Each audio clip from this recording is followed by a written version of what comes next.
Today we're going to talk briefly about what causes the narrowing when you have spinal stenosis. So what makes the holes smaller? Well, you have a couple holes in your spine, you could say. If you look at the side here, put two vertebrae together, nerves come out here, that's a hole. If it becomes narrowed, it puts pressure on your nerves. That's the form of spinal stenosis.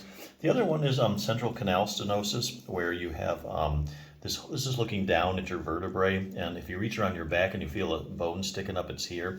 And this is the central canal, so central canal stenosis. That's kind of where your spinal cord sits. So those are like the two holes. So what actually causes these to narrow when you have spinal stenosis? By far, most cases of spinal stenosis are caused by wear and tear of the spine over time. While there are many changes that can take place in the back, there are a few parts that are commonly become a problem. The first change I'd like to talk about is the one that occurs with the disc. Recall that your discs are built kind of like a jelly donut, and that they change shape as you move around and use your back. The main problem that occurs with the discs is that they tend to lose their plumpness over time and thin out.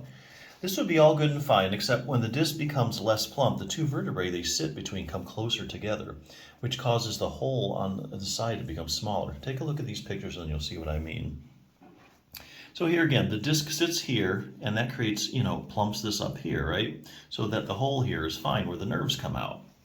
But if the disc gets thinner, the disc sits between here, you can see and it brings these two vertebrae together, the hole gets narrower. See? So it says here, lots of room for the spinal nerves to pass through. This is looking at it from the side. A thick plump disc sitting here separates the two vertebrae nicely. All right? Smaller hole for the spinal nerves to pass through. That's because a thinner, worn-out disc sitting here causes the two vertebrae to become closer together. Okay? As the disc becomes thinner and less plump, this causes the two vertebrae to come closer together, which makes the hole smaller. And a smaller hole could irritate spinal nerves. Unfortunately, the story doesn't end there. When the two vertebrae start getting closer to each other as a result of disc thinning, not only does this make the hole on the side smaller, but also puts extra stress on the facet joints. Okay, the facet joints are your tiny little joints on each side of the spine. And when there's too much stress on the facet joints, well, they react by getting bigger over time. Now, sometimes the facets can enlarge even before there are disc problems, but either way, the point here is that the bigger facets take up more space and cause narrowing as the pictures reveal. So here's another side view. So basically you have where the two vertebrae come together is a joint, they call it the facet joint. So when these two vertebrae come together, it puts a little more stress on these facet joints, and so they respond with this excessive motion by getting thicker, okay?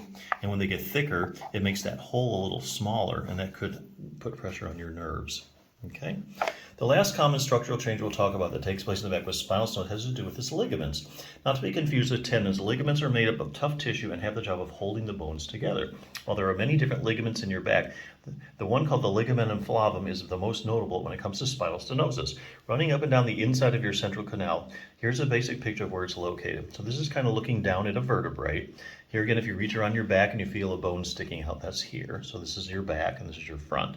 So the ligamentum flavum kind of runs in between here along the whole, as your vertebrae are stacked one on top of another, it just kind of goes from one to the other.